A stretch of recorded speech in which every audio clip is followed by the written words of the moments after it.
Moi, je trouve ça toujours aberrant de dire Marine Le Pen a dit ceci. Et on passe au sujet suivant. Quand je suis arrivée en France, j'ai dit mais je comprends pas, vous donnez la parole comme ça en direct matin, midi et soir en toute décontraction. Oui, mais tu sais Charline, ici c'est le pays des Lumières et puis le pays de Voltaire. Je ne suis pas d'accord avec ce que vous dites, mais je me battrai jusqu'à la mort pour que vous puissiez le dire. Donc tu vas te battre pour appeler à la haine en fait. Bah moi j'appelle ça du délit d'expression en fait.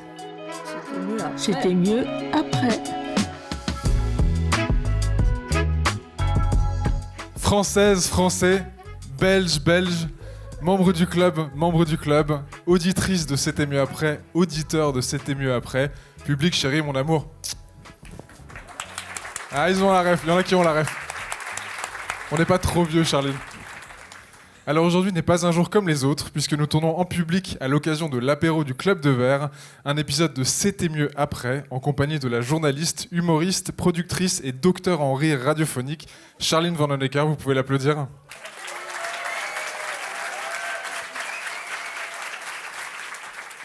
On va parler ensemble d'humour politique, de service public et de démocratie, de Nicolas Hulot et de Rachida Dati.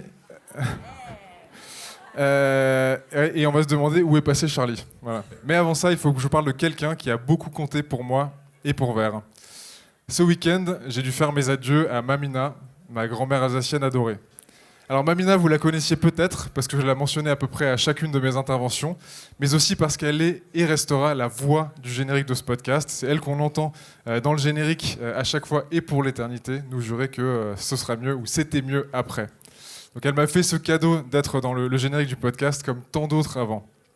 C'est elle qui m'a offert ma très chère maman, me donnant par là même la possibilité d'exister, ce qui n'est vraiment pas pour me déplaire dans d'autres circonstances que celle-ci. Elle qui m'a donné le goût de la lecture, de la presse et des affaires, puisqu'elle m'a alloué chaque mercredi entre mes 9 ans et mes 12 ans de quoi m'acheter Picsou Magazine. Elle aussi qui m'a transmis un certain sens de la répartie, alors que nous joutions chaque dimanche midi de mon adolescence. Elle, fière femme de droite, et moi, son petit-fils, qui la contredisait sans cesse et qui ne rêvait que de voir chuter sa classe bourgeoise dans un grand soir qui tarde décidément à venir.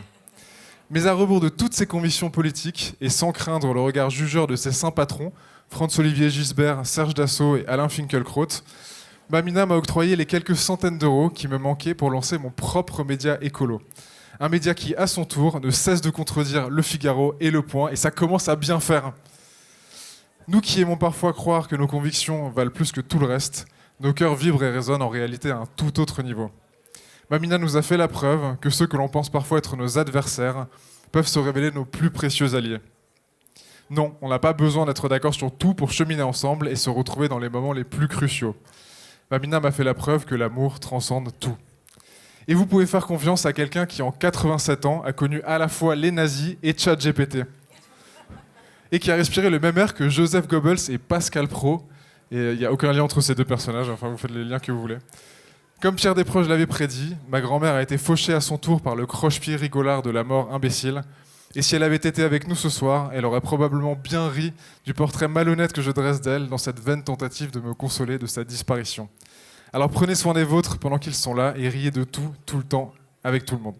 Merci pour elle.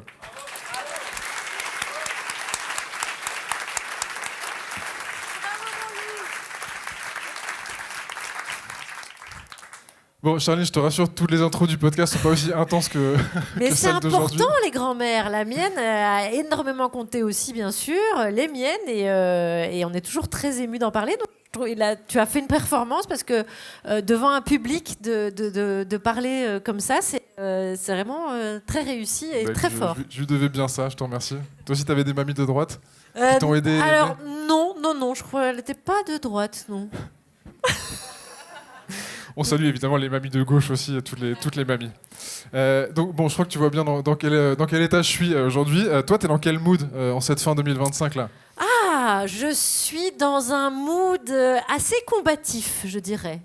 Mais toujours rigolard et combatif. C'est pour ça que je me retrouve beaucoup dans ce que fait Vert, le média aussi, parce que vous combattez, vous écrivez, vous investiguez, vous conscientisez, toujours avec le sourire et l'humour.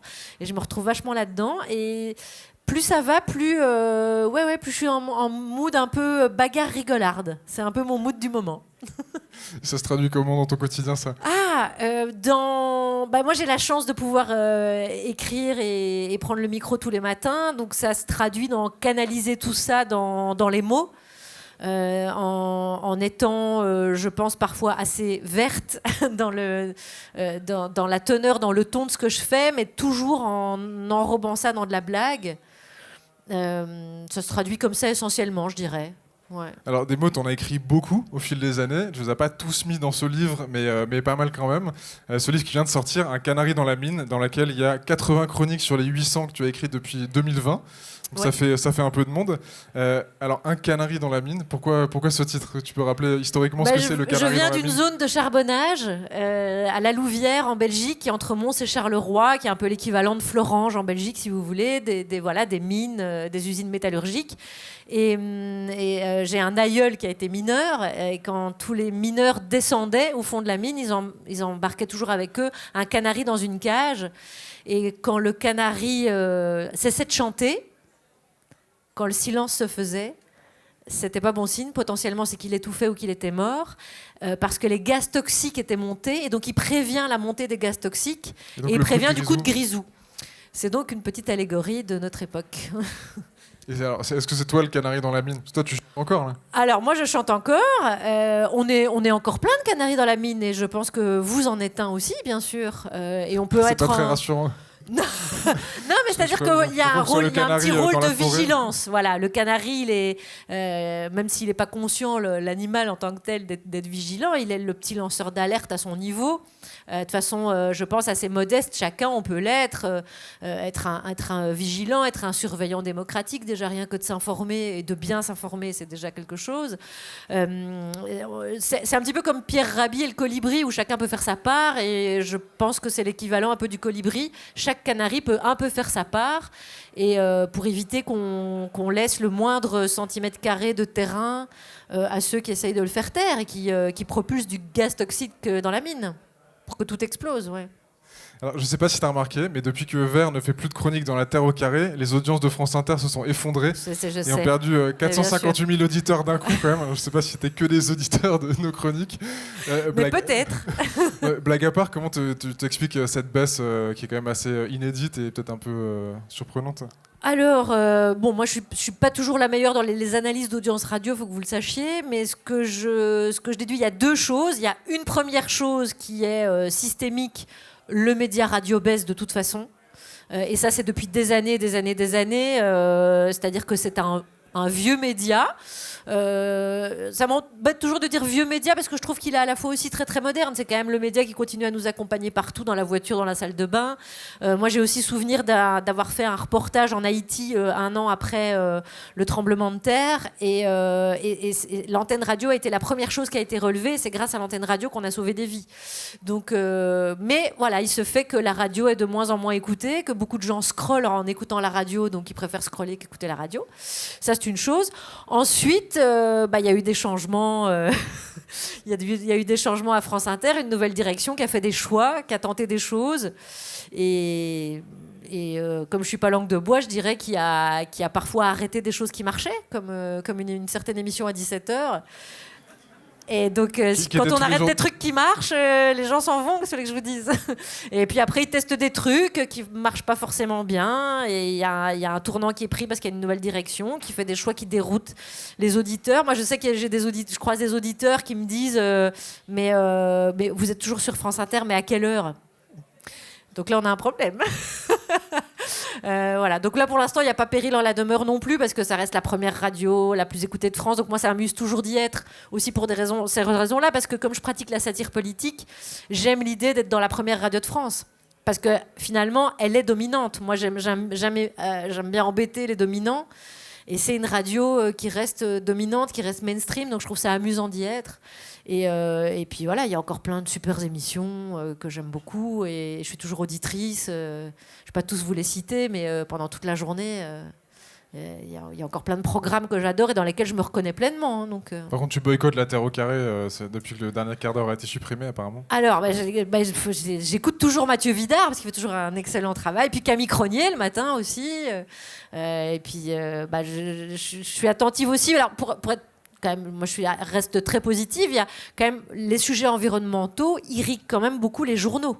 C'est-à-dire que quand vous, par exemple, écoutez le journal de 8 heures d'Hélène Philly, vous verrez qu'elle met vraiment un point d'honneur à très très très régulièrement. Il y a quand même des très beaux sujets. Il y a aussi Célia Kiré, par exemple, à la rédaction, qui travaille très très bien. Sandy Dauphin. Sandy Dauphin, ça irrigue beaucoup beaucoup de programmes. Hein. C'est quand même, je pense que le service public et France Inter en particulier reste parmi les médias mainstream l'un des médias qui parle le plus d'environnement et le mieux, notamment aussi évidemment avec Mathieu Vidard. Ouais. Ouais, et est-ce que quand même l'érosion un peu de l'humour qui fait partie de l'ADN, là j'ai cité Pierre Desproges éhontément là, pendant toute mon introduction, Pierre Desproges, le tribunal des flagrants délires, de l'humour politique, Louis Rego, etc. Il y a une longue tradition sur France Inter. Ouais, bien sûr. Est-ce que finalement il n'y a pas à la fois une partie du public historique qui se dit bon bah c'est plus vraiment ma radio, je me sens plus bienvenu, et aussi un effet un peu de l'humour, c'est un peu cette vertu de rendre supportable des faits qui sont intolérables, et donc on est d'accord de revenir parce qu'il y a cette respiration de l'humour notamment dans la matinale. Oui. Bah, y a aussi dans la défection de la radio et des radios où il y a beaucoup d'informations, ce qu'on appelle une fatigue informationnelle. C'est-à-dire qu'on se réveille quand même avec plusieurs guerres en même temps. On se réveille avec le bruit de la guerre à la radio, donc il faut pouvoir l'affronter. D'où l'importance de l'humour, surtout de l'humour politique. Effectivement, l'humour est nettement moins politique sur la chaîne. Alors, est-ce que ça explique qu'il y ait une chute d'audience, plutôt une érosion? Ça, j'en sais rien. Peut-être que oui, il y a une partie du public qui se dit... je ne sais pas s'il y a une partie du public qui se dit « il y a moins d'humour, je quitte ». Je ne sais pas si on vient sur France Inter autant que ça pour l'humour aussi, mais je te l'accorde, il y a moins d'humour politique, il y a toujours autant d'humoristes, mais moins politique. Il y a une volonté de lisser, c'est sûr, mais vous êtes informés, vous voyez bien ce qui nous arrive aussi, c'est qu'on est vraiment attaqué de façon ultra agressive, tout à fait brutale de toutes parts. Donc c'est difficile aujourd'hui de faire de l'humour politique sur France Inter. C'est pas de tourpeau, c'est pas confortable. Voilà. Moi j'ai choisi d'être dans un endroit qui n'est pas confortable parce que j'en ai fait une sorte de matière et de cadre. Ça m'amuse presque en fait. Ça fait très longtemps que je suis sur cette chaîne, ça fait 12 ans. Donc c'est presque confortable pour moi de ne pas être dans cette situation confortable. Je ne sais pas si vous comprenez un peu ce paradoxe, mais c'est-à-dire qu'on est là. En ce moment, il y a une commission d'enquête à l'Assemblée nationale sur le service public. On est conchié dans toute une partie de la presse, même par d'autres tendances politiques. On en bave un peu. Donc, et je pense que c'est compliqué aussi pour les jeunes humoristes. On est quand même en moment de crise. Un moment économique très dur. Il faut avoir des producteurs courageux, des salles de théâtre courageuses. Il faut pouvoir remplir ces salles de théâtre. Et je sais qu'il y a j'ai des amis qui me disent moi, j'ai monté un spectacle un peu politique et j'ai du mal à trouver une salle. Donc c'est compliqué aussi pour cette jeune génération qui veut faire de l'humour, d'aller faire du politique bien acerbe, parce qu'on ne vous aidera pas. Et l'algorithme, pardon, je termine là-dessus, parce que l'algorithme d'Instagram, par exemple, la jeune génération d'humoristes compte beaucoup sur Instagram pour se faire connaître, remplir ses salles, etc. On en parlera peut-être, mais Meta invisibilise, vous êtes bien placé pour le savoir, les contenus politiques. Donc si vous faites des chroniques politiques sur Insta, l'algorithme ne va pas vous pousser, il va vous invisibiliser.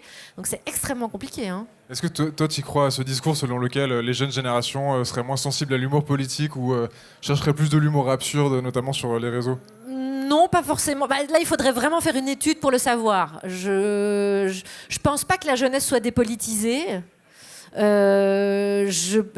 J'observe juste en regardant de façon assez globale que, et j'en reviens peut-être à Meta, c'est peut-être ça aussi, aujourd'hui le moyen pour se faire connaître, c'est les réseaux. Les réseaux invisibilisent le contenu politique, donc vous allez avoir tendance à faire de la politique par la bande ou pas vraiment en parler. Et ça va pas vous pousser à... Alors, je suis sûre qu'il y a des jeunes qui sont politisés, mais qui peut-être se disent si je veux remplir ma salle, mon producteur, il m'a dit, il fait pas de politique, quoi. Donc, il y en a qui ne s'aident pas, qui doivent s'autoproduire. C'est extrêmement compliqué et très fragile. Donc, je leur jetterai pas la pierre, hein, parce que c'est vraiment compliqué, là. Ouais. Alors, il t'a pas échappé que le 9 novembre, sur Radio Nova, Pierre-Emmanuel Barré a fait une chronique assez salée et très politique, dans laquelle... Ouais. on peut l'applaudir, bien sûr. chronique dans laquelle, alors il dit beaucoup de choses, mais il dit notamment à un moment, la police c'est Daesh avec la sécurité de l'emploi. Bon, je vous invite à aller écouter la chronique si vous voulez le contexte. Et il se trouve que le ministre de l'Intérieur, Laurent Nunez, a porté plainte. Qu'est-ce que cette plainte dit du moment qu'on est en train de vivre ? Qu'il a vraiment que ça à foutre, Laurent Nunez apparemment. Hein, donc, c'est-à-dire, oui, il a porté plainte aussi contre un jeu de société. Voilà. Donc, ça c'est, moi j'appelle un jeu de société antifasciste qui pareil fait le lien entre la police et le fascisme pour le contexte. J'en pense que c'est ridicule, que c'est ridicule et à la fois inquiétant. Franchement, porter plainte pour une blague, nous on est que le thermomètre de la démocratie. Quand on attaque le thermomètre pour essayer de le casser, ça résout rien.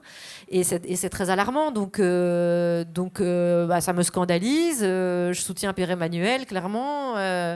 Et je soutiens aussi Est-ce que vous condamnez les violences, Charline Vanhoenacker ? On est obligé de dire ça aujourd'hui. Hein.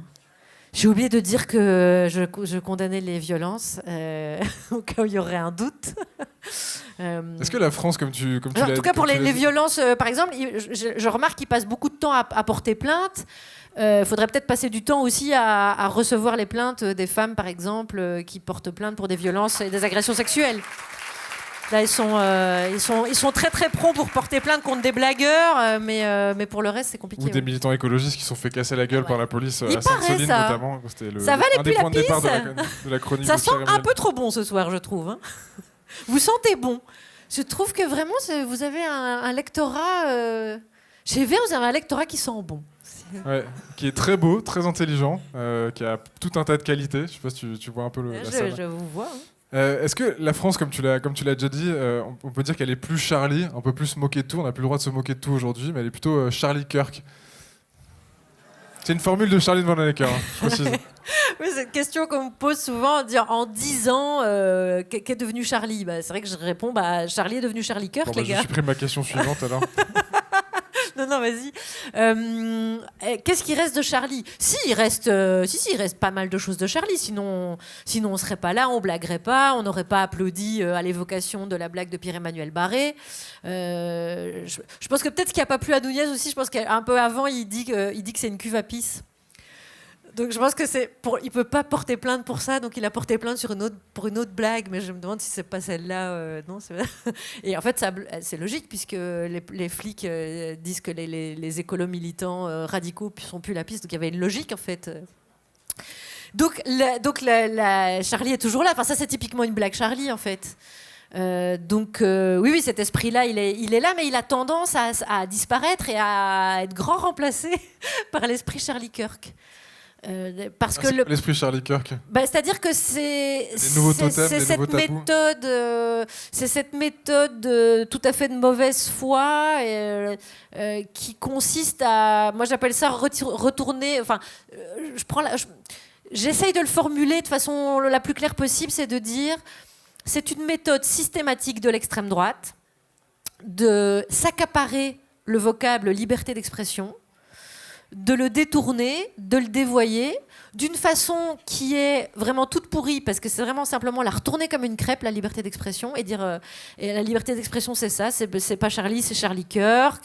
Y a plein d'exemples comme ça. Quand le monde vous paraît cul par-dessus tête et absolument, si on doit décrire le monde dans lequel on vit aujourd'hui, on a juste envie, pardon, je vais être un peu vulgaire, mais de dire what the fuck. C'est un gros niveau de vulgarité. Ça, ça perd l'hypopète. Oui, mon Dieu, Mazette. Diable. Toutes les valeurs, c'est facile, ils inversent les valeurs à tous les niveaux. C'est-à-dire que les écologistes sont les terroristes. C'est la même chose que Charlie Kirk. Et vous pouvez tout prendre comme ça, tout retourner.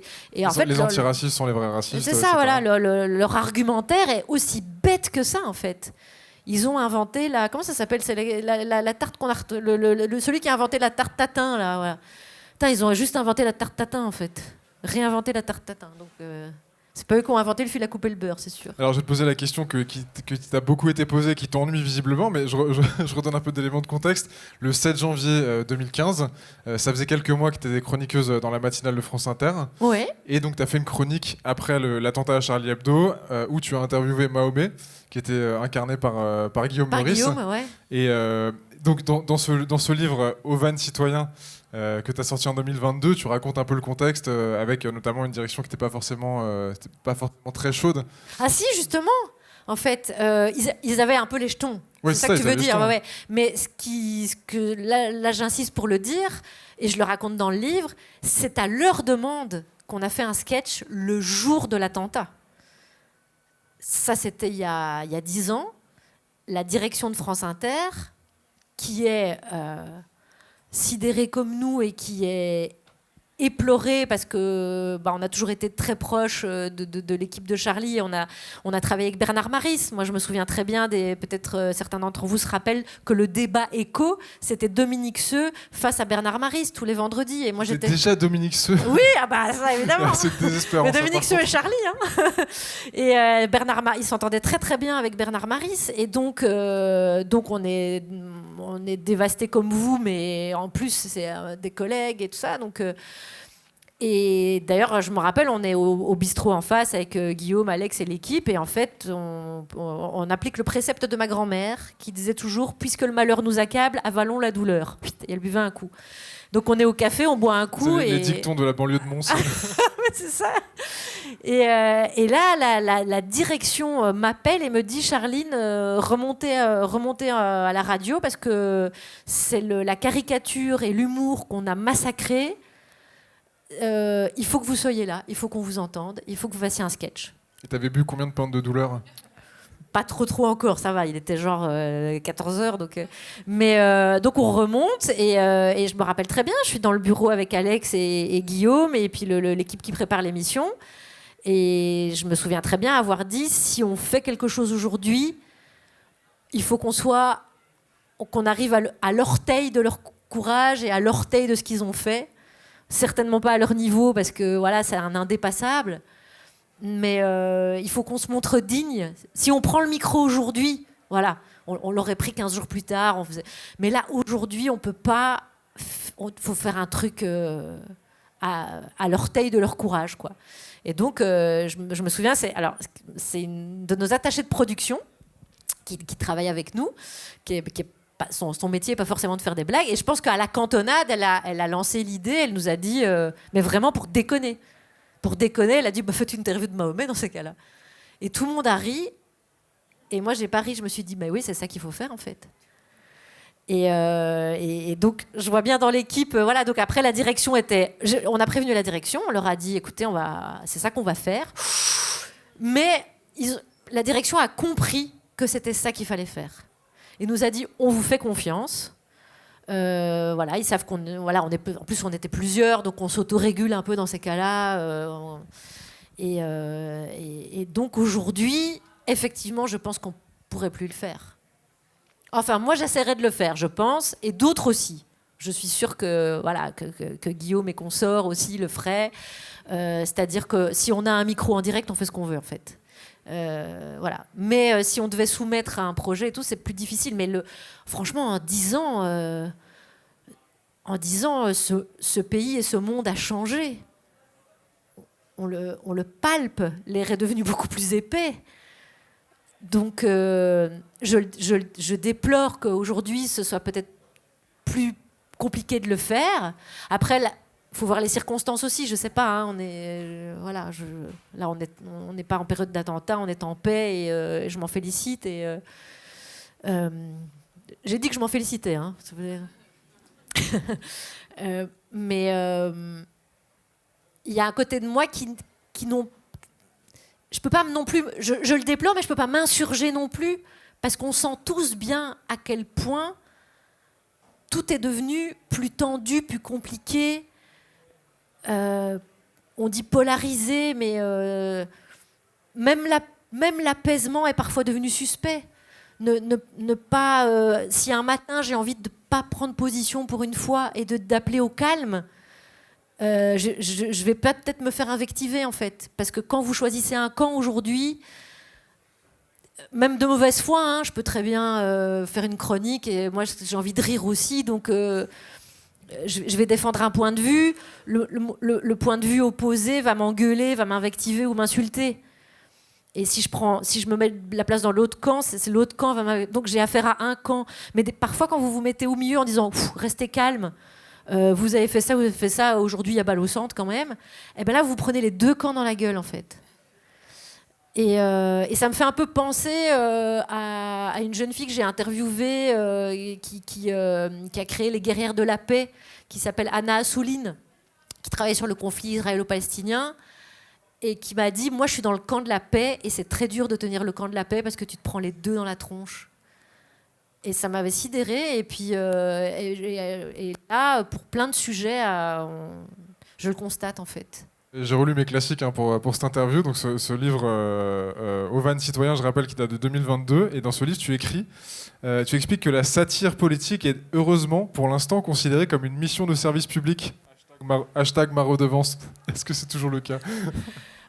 Oui, c'est toujours le cas. Oui, bien sûr. Si c'était pas le cas, plus je la pense. Même direction, plus la même ministre aussi. Oui. Les choses ont changé aussi à ce niveau-là, mais moi, je sens pas, à part autour de moi, bien sûr, où mes camarades sont plus là, mais moi, je sens pas la différence en fait. C'est-à-dire que si la satire politique n'était plus dans l'ADN du service public, plus du tout, je serais plus là en fait. Moi, je le pratique toujours encore tous les matins. Je le pratique d'une manière un peu détournée aussi dans mon émission le samedi soir. Et donc, c'est pour ça que je ne veux pas déserter ce terrain. C'est-à-dire que tant que je suis là, il y a encore de ça sur le service public. Et oui, ça reste sa mission. Évidemment, c'est toujours plus difficile sur le service public parce que nous, on a des obligations. On est un service public, il y a une charte. Il y a une obligation, on reçoit de l'argent public. C'est pour ça que je disais tout à l'heure, c'est pas forcément confortable pour les humoristes qui voudraient se lâcher que dans un sens ou dans tous les sens, j'en sais rien. Mais on a des obligations.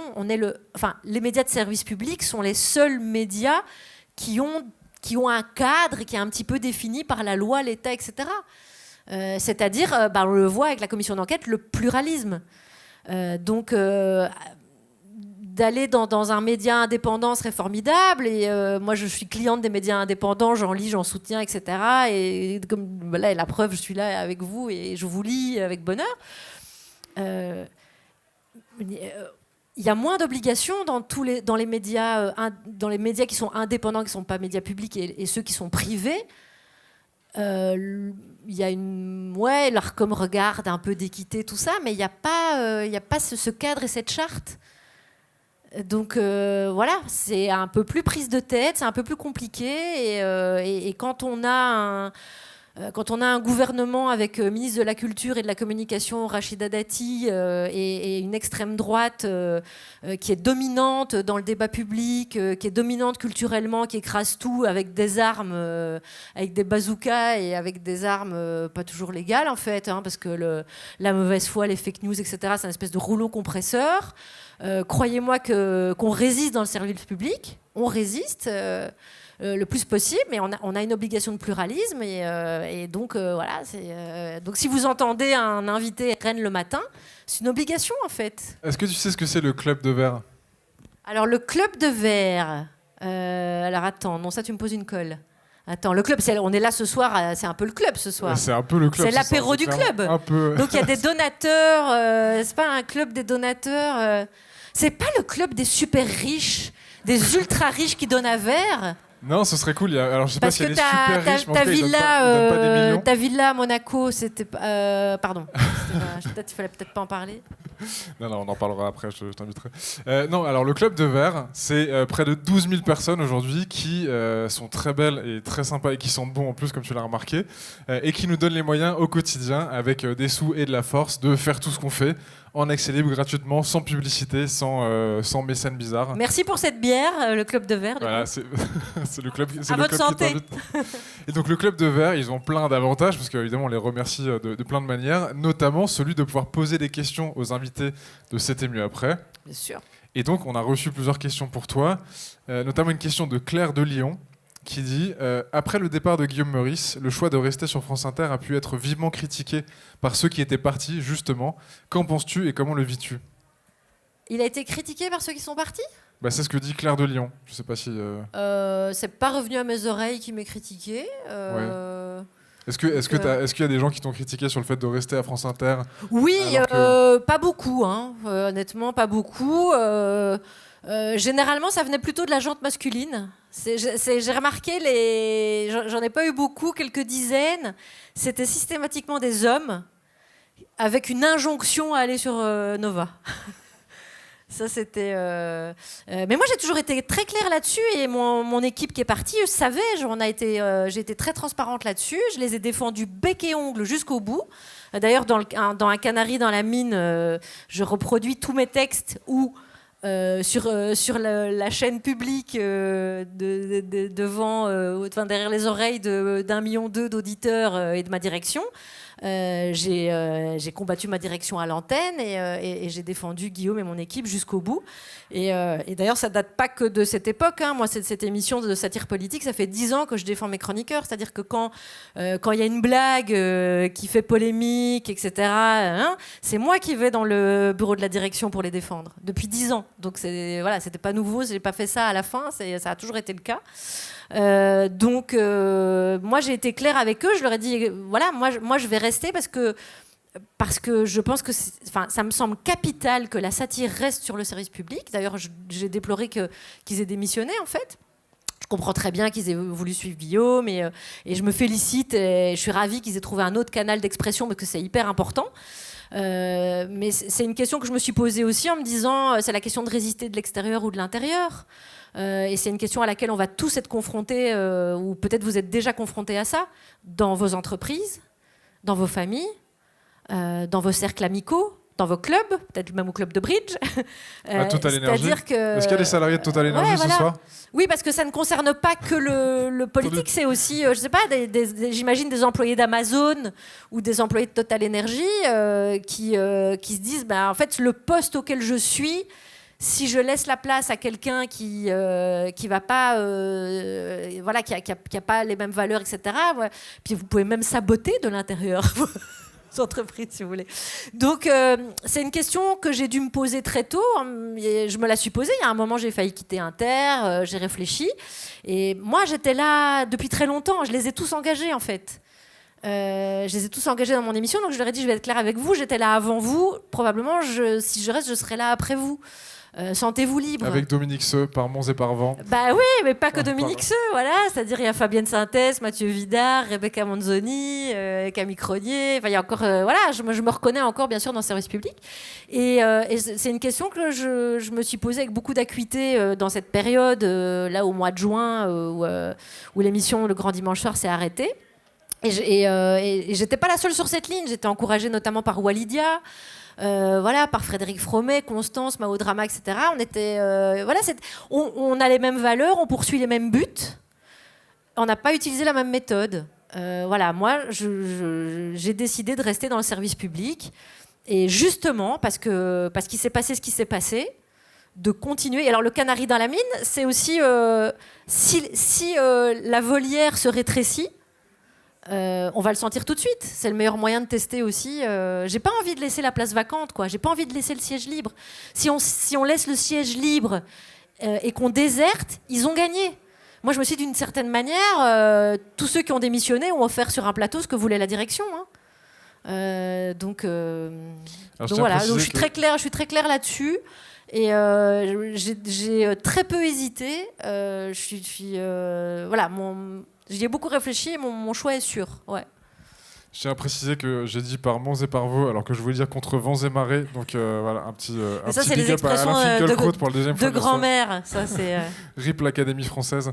Alors, une question qui reprend un peu ce que tu disais tout à l'heure, de Pierre de Guyane.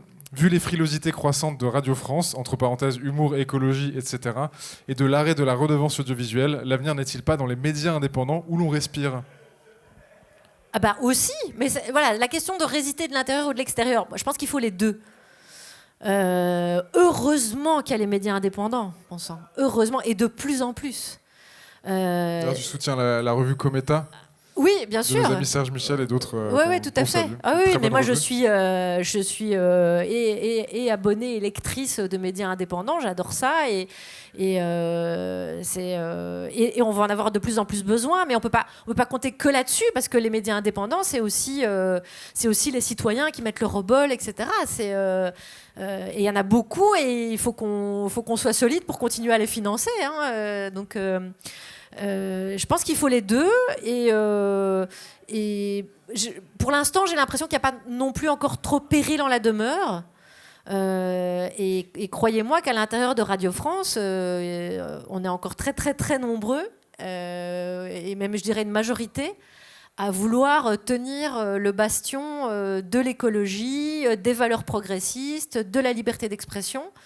Et d'ailleurs, ça crée des belles synergies parce qu'on se parle de plus en plus, on est de plus en plus soudés, on est de plus en plus vigilants. D'ailleurs, vous le voyez, hein, quand il y a des trucs qui vont pas, on se fédère, on gueule, on demande à voir la direction, etc. Et on essaye de renouer la confiance. Tu disais tout à l'heure en évoquant ta grand-mère, lectrice du Figaro, en disant moi, j'ai envie de convaincre et de parler à tout le monde. Les médias indépendants sont indispensables. Il y a aussi beaucoup de médias d'opinion. La différence avec France Inter, c'est que même si elle est ultra critiquée, enfin, je sais pas, même si vous me le mot ultra, parce que je suis pas sûre qu'elle soit ultra critiquée à ce point-là. Elle est critiquée, mais c'est un média qui parle à tout le monde, qui essaye de parler à tout le monde. C'est difficile aujourd'hui. On va pas pouvoir parler vraiment à tout le monde et satisfaire tout le monde, c'est impossible. Mais c'est ça que j'aime aussi, c'est encore un média où, comme on est écouté par un panel très large, il y a peut-être encore aussi moyen de convaincre. Ça, c'est quand même super important parce que sinon, on n'a plus de choses. Mais qu'est-ce qu'on a en commun après ? C'est-à-dire que moi qui suis lectrice de ces médias indépendants, je ne sais pas si ceux qui ne pensent pas comme moi ou qui les critiquent vont aller les lire. On a besoin d'espaces communs. Le service public, c'est encore un espace commun. C'est quand la dernière fois qu'on a eu des espaces communs ? Comme on ne regarde plus tellement la télé, qu'on regarde plus on regarde les programmes avec l'éclatement du paysage, les podcasts, et tout ça sont des choses hyper positives. On a un choix, on a un luxe incroyable aujourd'hui. Mais on peut regarder, on va pas regarder le film du soir de France 2 ou de TF1 parce qu'on va regarder Netflix, etc. Seulement le lendemain, quand on se croise, évidemment, on peut raconter ce qu'on a vu les uns les autres, mais les lieux de commun. Mais bon sang, moi j'ai l'impression que la dernière fois c'était les JO. Mais si la dernière fois qu'on a eu un truc en commun c'était les JO, c'est quoi ? Parce qu'on a regardé des types et des meufs en short qui couraient après une balle ou qui voulaient courir plus vite que l'autre. C'était ça notre truc commun, franchement. Dans le cas Miss France aussi. Mais Miss France c'est même plus commun parce que. C'est vrai que il et heureusement y a plusieurs concours de Miss France maintenant en plus. Bon. Mais non, mais même Miss France, elle s'insulte. Il y a deux Miss qui ont perdu leur écharpe. Donc on a Brigitte Macron qui insulte les féministes et donc à travers les féministes toutes les femmes au sommet de l'État. What the fuck ?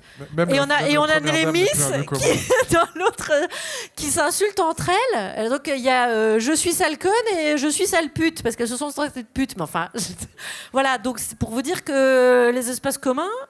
Et un petit peu de calme, des fois, ça fait du bien. Je suis vraiment très très d'accord avec toi. J'adore les médias indépendants et je suis ravi de m'occuper d'un média indépendant. Mais c'est vrai qu'il fera chaud le jour où on aura grand remplacé les grands médias audiovisuels et notamment publics. Et c'est pour ça que je déplore grandement qu'il n'y ait plus de chroniqueurs chez Mathieu Vidard dans La Terre au carré et que tu sois plus là, que Vert soit plus présent. Parce que là, il y avait une synergie des deux. Après, il y a un mot dans la question qui est super important, c'est le mot redevance. Tout ça vient du fait qu'il n'y a plus de redevance. S'il y avait encore la redevance, tu serais encore là, tu serais encore à La Terre au carré, il y aurait encore de l'humour, etc. C'est-à-dire que le jour... Je suis encore une victime de Macron. Mais c'est vrai. Enfin, le jour où Macron a dit plus de redevance, mais moi je me rappelle très bien du courrier. Je ne sais pas si vous vous rappelez, on a reçu un courrier tous, hein. Parce que la redevance, elle était liée à, je ne sais plus quelle taxe, pardon. À la taxe d'habitation, merci madame. Elle était liée à la taxe d'habitation. Je me rappelle très bien ce courrier, je l'ai même gardé chez moi, signé Gabriel Attal. Il a été Premier ministre, rappelez-vous, dans une autre vie. Et il dit, pour votre pouvoir d'achat, un truc comme ça. Donc un truc, mais populiste. populiste crasse de dire on va vous retirer la redevance et pour votre pouvoir d'achat vous pourrez au moins comme ça voilà, et après Blanquer va dire comme ça avec votre alloc vous pourrez acheter un écran plat quoi. Mais et alors à partir du jour où on n'a plus la redevance, on n'a plus sanctuarisé l'argent qui irrigue le service public. Donc maintenant, qu'est-ce qui se passe ? En fait, on est inféodé, on attend de savoir quel va être notre périmètre, ce que va nous donner l'État. Mais ça, c'est pareil pour la sécurité sociale, c'est pareil pour notre santé. Là, ils sont en train, alors où on parle, là, à passer plus de temps à faire des calculs politiques qu'à faire des calculs de budget. C'est quoi le budget de la sécurité sociale ? Pardon, est-ce qu'on pourrait savoir ? Parce qu'en fait, là, il y a quelqu'un qui est en train d'essayer de trouver une place aux urgences, quoi. Donc, à partir du moment où il n'y a plus la redevance, il y a un truc qui a aussi considérablement fragilisé le service public. Et c'est là où j'essaie de me mettre à la place de la présidence de Radio France et des directions, etc. Ils doivent composer avec ça aussi. Et batailler. Et moi, je suis sûre qu'on a servi de gage, en fait. Il fallait donner un gage parce qu'ils ont vraiment Ils ont vraiment la hache pour tout couper. Et voilà, de toute façon, notre destinée sera, si le RN passe, sera sans doute d'être privatisé. Hein, Mais tu disais justement, parmi les très nombreuses attaques que vous subissez, il y en a beaucoup qui viennent du même camp, l'extrême droite, à la fois politique et médiatique. Comment vous vivez ces attaques de l'intérieur ? Et alors, quel type d'attaques ? Parce qu'on a des shitstorms, on a des attaques... on a toutes sortes d'attaques. Il y a une belle gamme. Il y a vraiment une belle déclinaison. Il y a vraiment une très belle... Ils sont très inventifs. Comment je les vis ? Alors moi, je les vis différemment, je pense, parce que je les subis depuis très très longtemps. Et on les subit depuis très longtemps avec mes camarades humoristes dans l'émission qu'on avait à 17h, puis le Grand Dimanche Soir, les chroniques, etc. Moi, je le vis différemment parce que je le vis depuis des années. Et je suis triste de vous annoncer que je suis un peu blasée, en fait, moi. Toujours quand même assez vigilante. Et pour les autres, je m'indigne pour les autres maintenant en fait. Mais moi je suis blasée, ça me touche plus quoi. Ça fait trop longtemps. En fait, c'est pour ça que j'ai appelé aussi ce bouquin Le Canari dans la mine parce qu'on a vraiment été les premiers à subir ça. C'est-à-dire que les premiers à subir les attaques de l'extrême droite, de pro, etc. Ça a été nous quoi. Ça a été les humoristes. Parce que c'est très facile. C'est très facile de prendre une blague et de la mettre au premier degré. Et d'ailleurs, ce qui est arrivé à Guillaume, et on en est là, c'est pas sa blague dans l'émission, hein, parce qu'elle était passée totalement inaperçue, hein, et à juste titre, en fait. Quand on réécoute le contexte, elle a été érigée en bandeau, donc au premier degré, genre c'est de l'info, par une chaîne de télévision d'extrême droite financée par un oligarque. Donc c'est une manipulation, et donc ça, ils le font tout le temps, c'est-à-dire Thomas Legrand, etc. Voilà, donc c'est des images volées, tronquées. Et donc ces attaques-là, je les vois depuis longtemps. Et maintenant qu'on n'est plus là, ils s'en prennent aux journalistes. Voilà, le cas, le grand Cohen, je sais pas, Lise Lucet, etc., les compléments d'enquête, tout ça. Et après, ils s'en prennent... voilà, et après, hop, à chaque fois, il y a un paratonnerre qui saute, en fait. Et maintenant, ils s'en prennent même à Alain Souchon. C'est quoi la suite, quoi ? Est-ce que, comme Alain Souchon va se cacher en Suisse si le RN arrive au pouvoir, toi, tu vas te cacher en Belgique ou... Non. Moi, je vais pas me cacher en Belgique. Déjà, je vais pas me cacher. On en revient à la question résister de l'intérieur ou de l'extérieur. Soit je résiste de l'intérieur avec vous en France, soit... en fait, je réfléchis toujours à là où je serais la plus utile. C'est comme ça que je me suis posé la question au moment de rester sur Inter. Où est-ce que je suis la plus utile ? Je me poserai la question de où je suis la plus utile. Moi, j'ai plutôt envie de rester en France. Ma vie est en France. Et j'ai pas envie j'ai pas envie de déserter. Mais vous savez, en Belgique, ça sent pas bon non plus, hein. Je suis retournée il y a 15 jours. J'arrive dans une chaîne de télévision avec un de mes anciens stagiaires en plus, qui est formidable, qui lutte aussi contre la montée de l'extrême droite, etc., de façon très fine.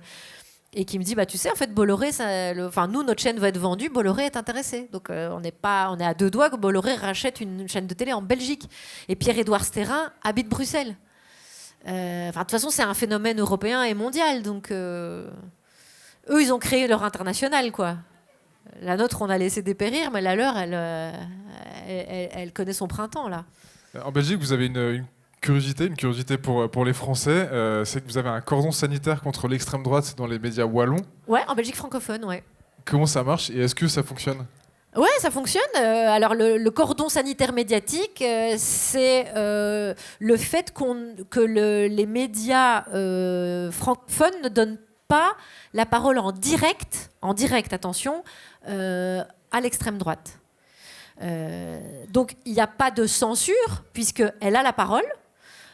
Mais ça doit être contextualisé. Donc il doit y avoir un journaliste médiateur, en fait. C'est le rôle du journaliste, hein, c'est d'être un médiateur entre le fait et le public. Sinon c'est le Far West, quoi. Et donc là, par exemple, la RTBF applique ça, et moi, ayant travaillé plusieurs années à la radio à la RTBF, je l'appliquais, c'est-à-dire que je me souviens très bien qu'on m'a envoyé comme reporter suivre un congrès du Front National où Marine Le Pen était réélue à la tête du FN. Et je ne pouvais pas envoyer ce qu'on appelle un son brut, donc juste un extrait, non contextualisé, juste un extrait, voilà, Marine Le Pen a dit ceci. Moi, je trouve ça toujours aberrant de dire Marine Le Pen a dit ceci et on passe au sujet suivant. Alors attendez, on va rappeler, on est journaliste, on va rappeler le contexte, quoi. Voilà, Marine Le Pen, extrême droite.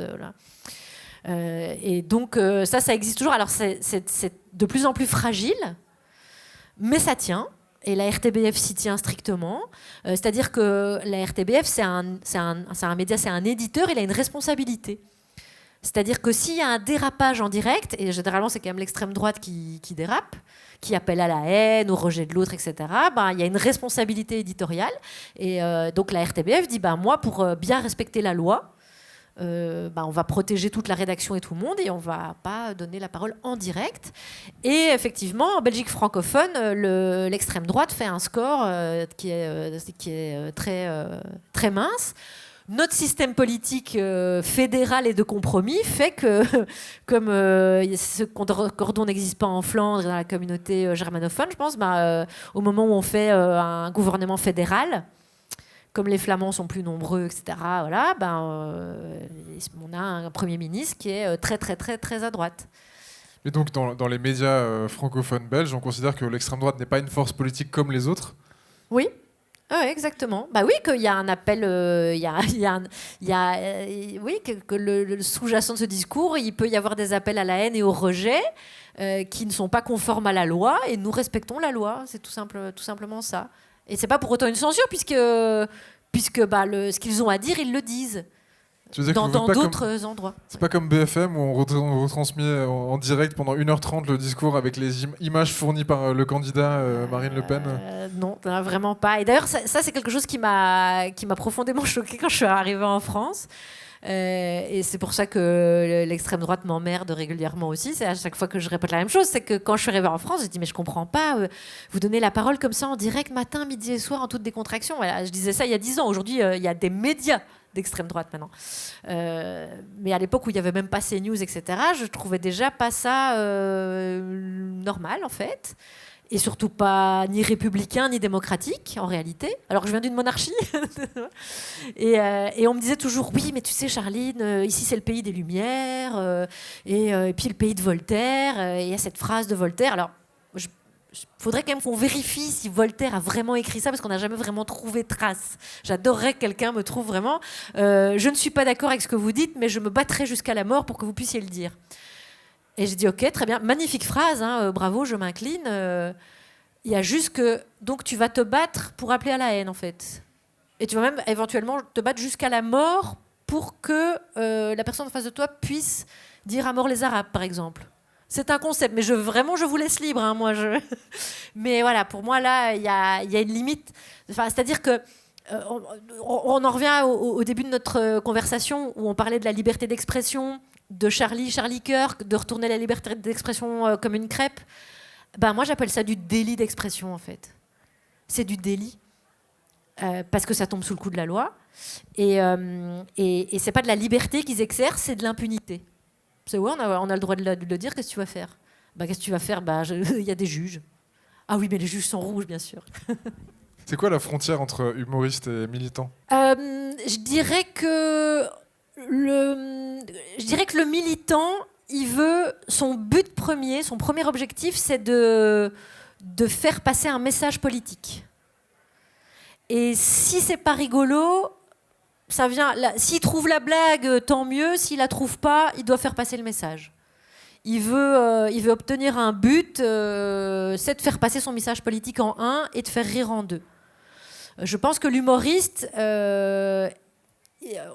les humoristes politiques et les satiristes ont des valeurs, des convictions, partagent des principes et les font passer aussi. Mais l'humoriste a à cœur de le faire passer vraiment. Il faut si je fais passer le message, il faut vraiment qu'on rigole, quoi. Pour moi, ça, c'est la différence. Et après, il y a un autre exemple, l'humour militant. C'est par exemple, dans une manif, un slogan rigolo sur une pancarte. Ça, c'est de l'humour militant. Voilà. Et Sophia Aram, elle est humoriste ou militante? Elle est pamphlétaire. Elle est pamphlétaire. Mais je pense qu'elle le dit elle-même, hein, qu'elle fait plus d'humour et qu'elle fait plus de blagues. Elle le dit elle-même. Donc, pamphlétaire, je pense que...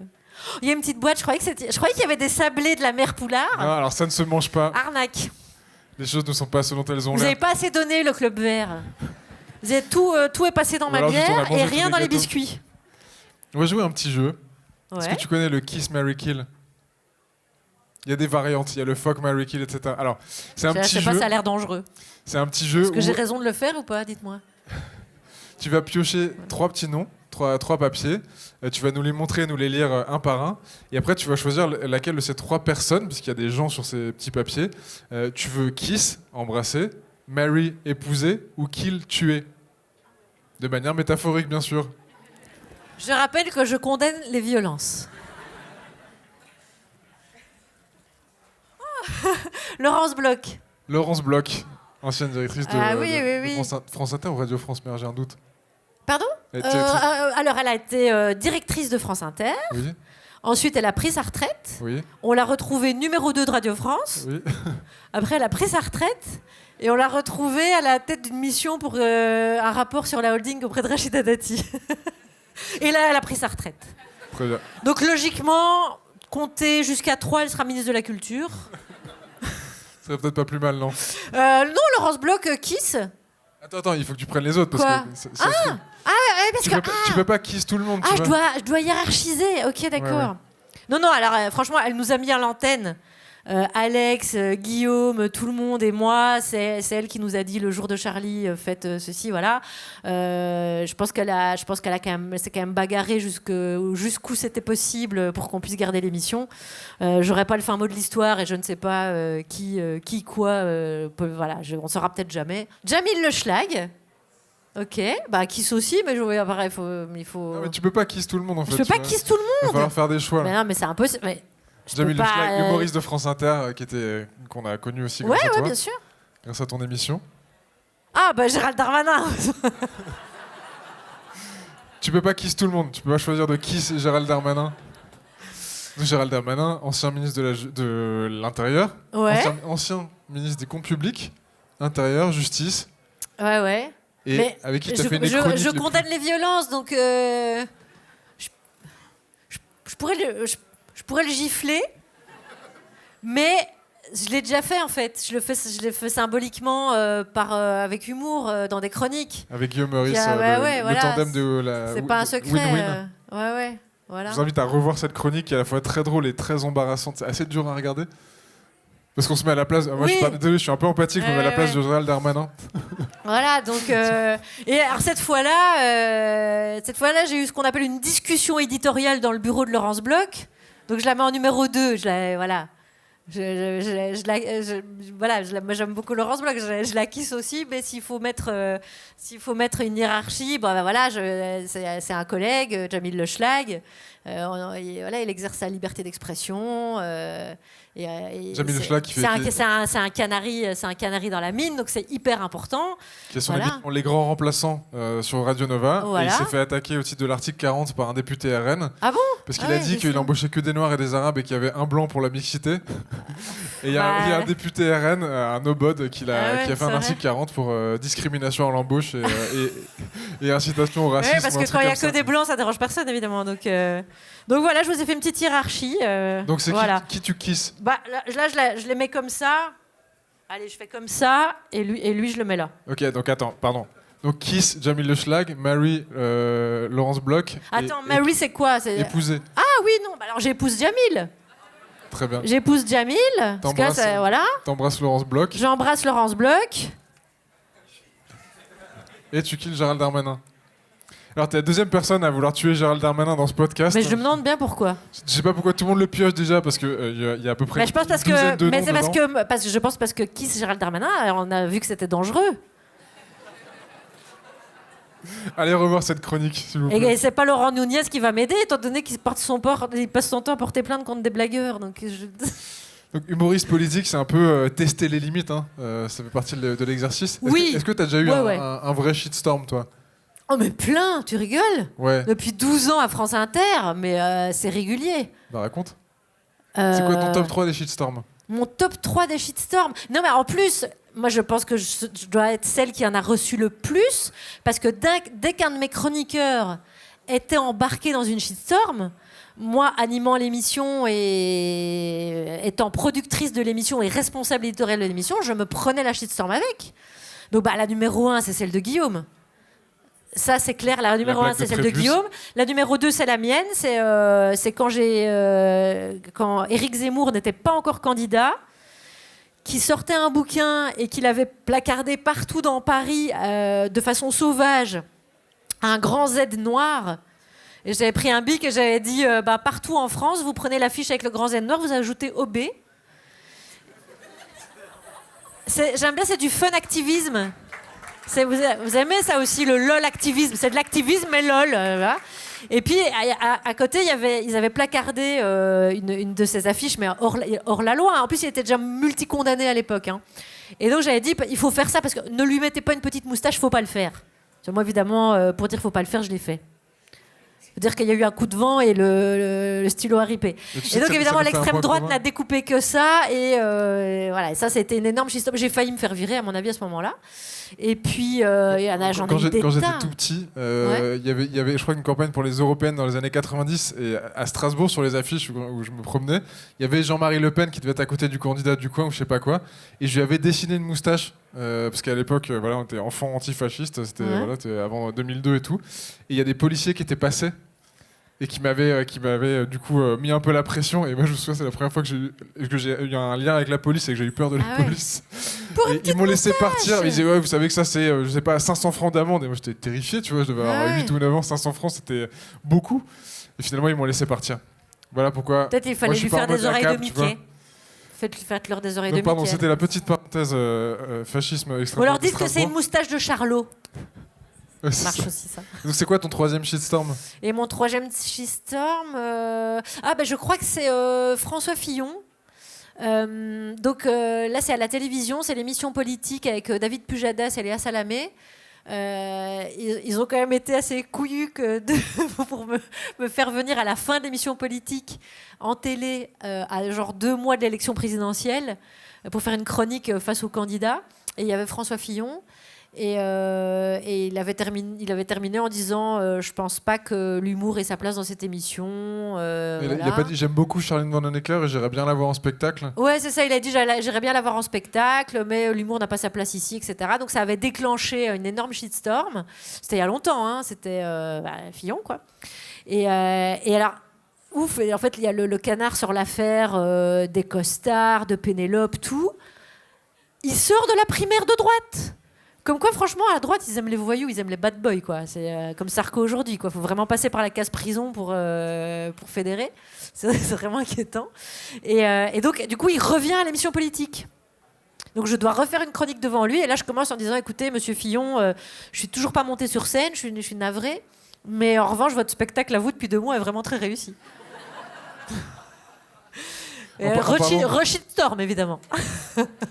En parlant de choses qui ont mal vieilli, t'as raconté que l'émission Ushuaïa de Nicolas Hulot t'avait éduqué à l'environnement. Ah oui, tu c'est étais vrai. un peu amoureuse de lui. Ouais, c'est vrai.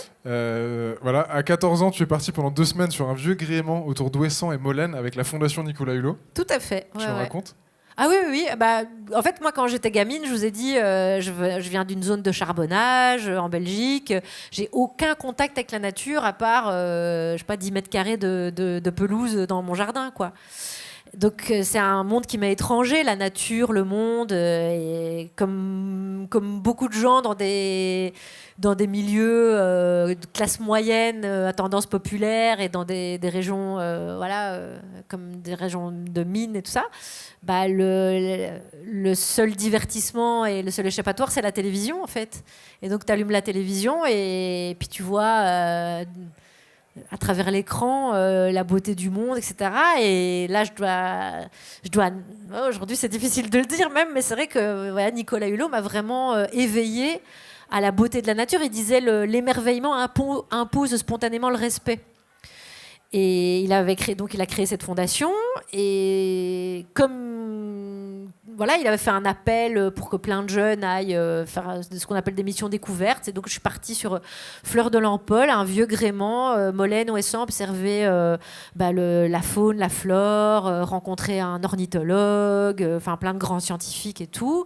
Et ça a été... ma conscience écologique s'est éveillée très tôt grâce à la télévision. C'est là où je parle de, même si c'était TF1 et un média privé sponsorisé par Ron Poulenc, c'est là où je parle d'émotions communes et de choses communes. Je ne serais peut-être pas allée vers un média indépendant à l'époque pour, tu vois, j'étais trop jeune.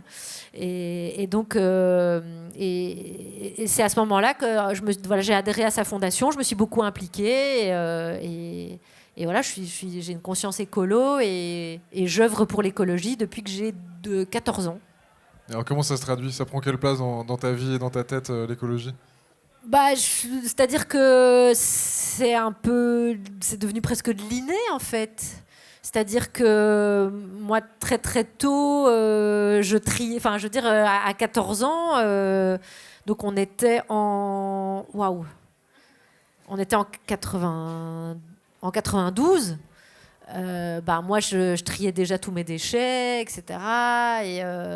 Et alors qu'en France, tout le système de recyclage est arrivé beaucoup plus tard. Tout ça, c'est du côté de l'Allemagne, etc. Pardon ?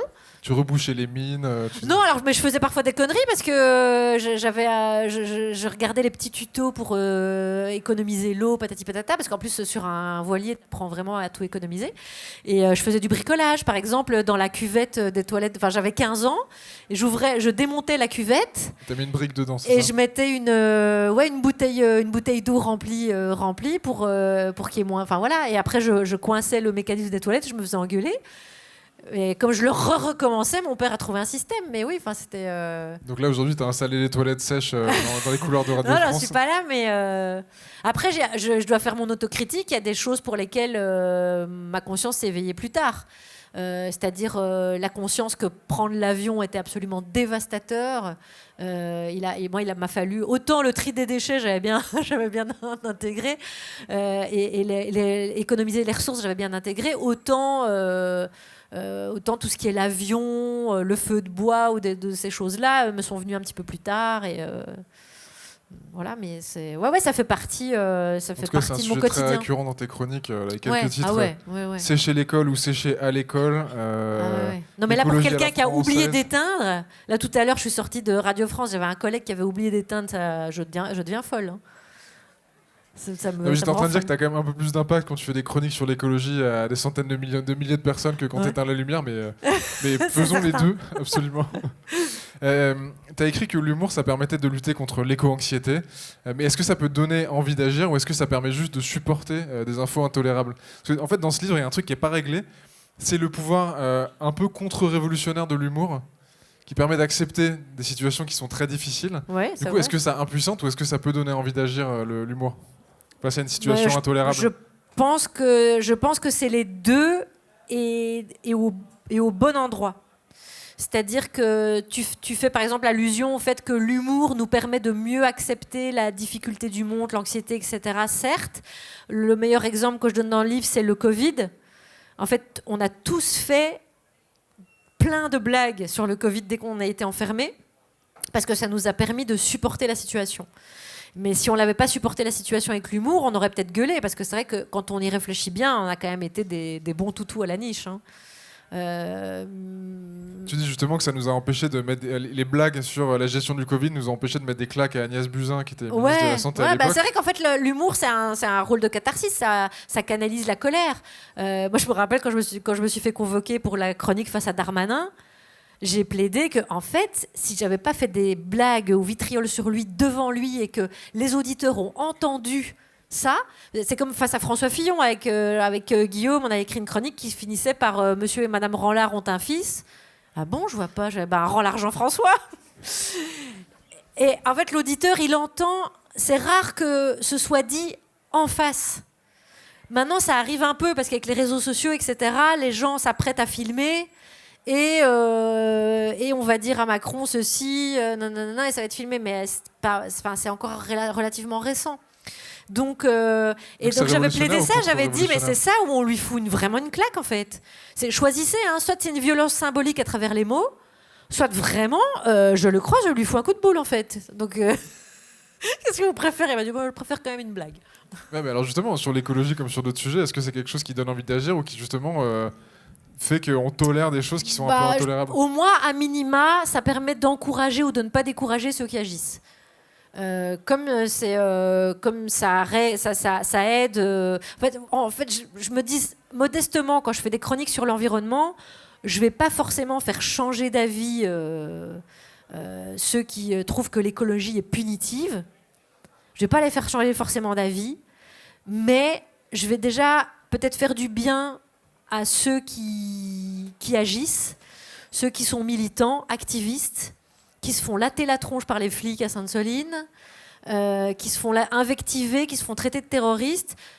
Sur France Inter, première chaîne de radio de France, ils entendent de temps en temps quelqu'un, et même je pense sur cette chaîne beaucoup de gens encore, qui disent vous n'êtes pas seul et continuons à agir et faisons-le ensemble, etc. Et donc à minima, ça permet de continuer à fédérer les forces, à porter des valeurs. Et ça, j'ai l'impression qu'aujourd'hui, c'est déjà pas rien, en fait. C'est déjà presque un combat de le faire.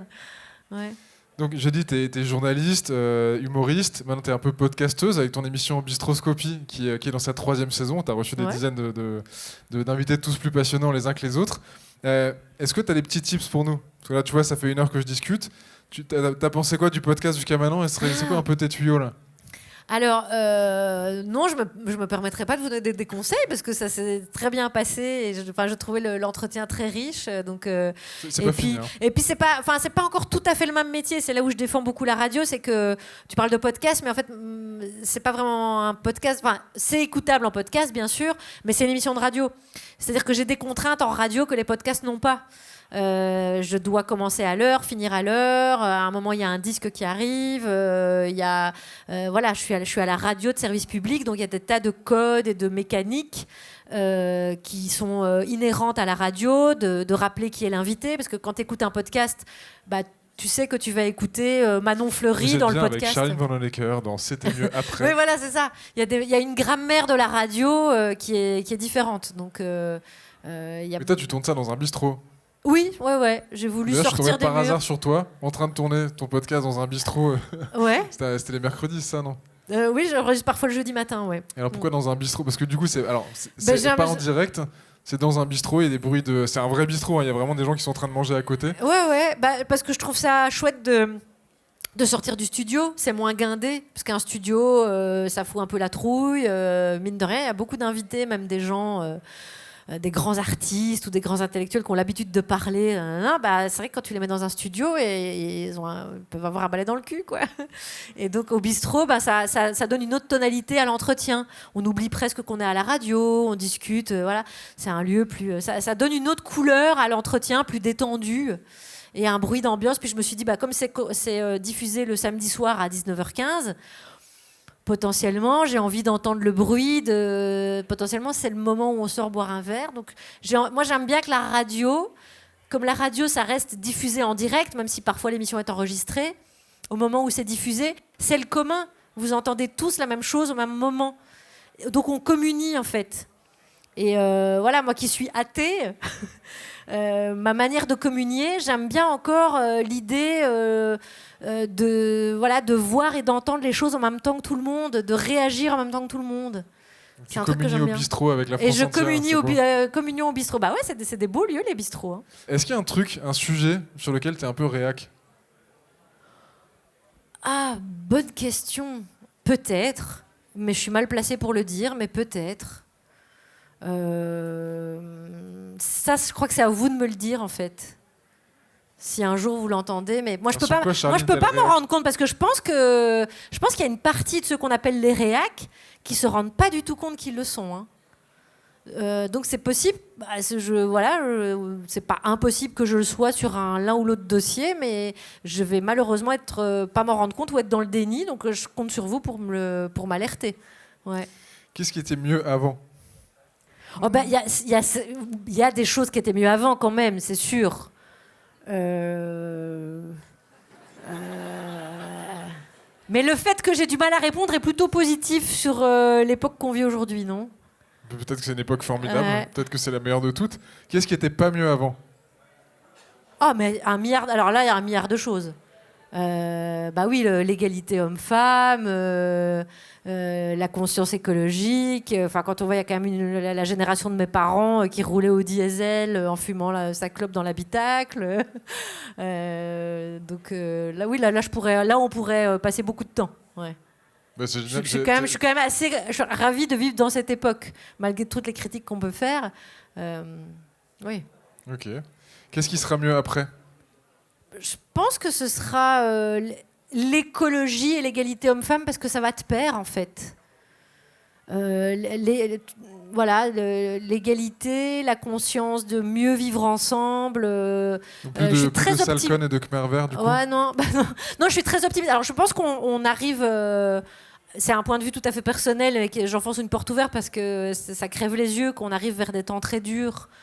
Où il est possible qu'on vive une vague très réactionnaire parce que de toute façon elle arrive de l'Est et de l'Ouest comme deux immenses tsunamis où il va être difficile de résister, mais on résistera parce qu'il faut...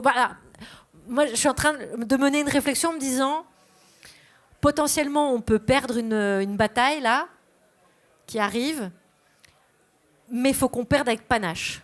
C'est toujours ce que je dis à ceux qui découragent, de dire ouais mais là franchement est-ce qu'on n'a pas, tu penses pas qu'on a perdu, qu'il vaut mieux attendre un peu et puis on regagnera celle d'après. Il faut juste essayer pendant que la vague arrive de se réorganiser, etc. Je fais ok, mais si jamais on doit mettre un genou à terre pendant un moment et perdre, perdons avec panache. Voilà. Rappelez-vous Mamina, née en 1938 en Alsace, qui a connu les nazis, et je pense qu'à l'époque on sentait la vague arriver et peut-être on se disait pas tout de suite ça va aller mieux, mais c'est allé mieux. Et c'est re-aller moins bien, mais ça va re-aller mieux, et j'apprécie beaucoup ton optimisme. Je suis certaine. Qu'est-ce qui donne de la force en ce moment? Ce qui me donne de la force, je pense que c'est de voir émerger une forme de contre-culture et de poche de résistance comme ce soir en fait. De voir que cette salle est pleine, qu'on est en plein hiver, qu'on est un mardi soir, que vous êtes fatigués, que c'est la fin de l'année, et que vous êtes là, et qu'on voit bien le rouleau compresseur qui est en face, mais qu'on fait du slalom, qu'on essaie de trouver la parade, qu'on essaie d'être espiègle, je pense que l'espièglerie est une arme, et quelque chose qui fait tenir aussi. Ça me donne beaucoup de force. Ouais. Merci beaucoup, merci pour la force, pour l'optimisme. Merci à vous toutes et tous. Merci à vous. Merci à toute l'équipe qui m'a aidé à préparer cette émission. Donc Colline Vigo à l'organisation et à la prépa, Arnaud Huc et Monsef Arbadji à la réalisation, Julie Lelièvre et Margot Desmond à la diffusion. Merci infiniment aux presque 12 000 membres du club qui nous permettent de faire ce podcast et tellement d'autres choses en accès libre gratuit sans publicité. Donc, celles et ceux qui nous regardent, si vous voulez nous rejoindre cette team de gens qui sont beaux et qui sentent bon et nous aider à faire des miracles au quotidien, vous pouvez aller sur www.vert.eco et vous trouverez plein de boutons pour rejoindre le club. Voilà, je ne sais pas où vous nous écoutez et où vous nous regardez, mais en tout cas, je suis sûr qu'il y a un petit bouton avec une petite cloche pour avoir tous les prochains épisodes et nous suivre. Donc, merci de nous lire, de nous suivre, de nous soutenir. Et je vous souhaite une bonne soirée et une bonne fin d'année à toutes et tous. Au revoir. Merci. C'était mieux avant. Non, c'était mieux après. Moi, je ne sais pas ce qu'il fallait dire. Bon, alors tu effaces. C'était mieux après.